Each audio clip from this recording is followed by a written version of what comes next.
Hello everyone, welcome back. In this video, I will show you how to find your wallet address on Exodus Wallet.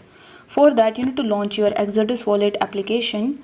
Now here on the home page, you will be able to see several cryptocurrencies that you can simply buy, sell, swap or basically trade into.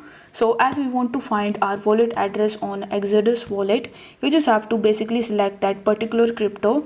Only then you will be able to find the wallet address associated with that crypto. Here let me tell you that each and every crypto has their different wallet addresses. So you need to make sure that you first select the crypto and then copy its wallet address.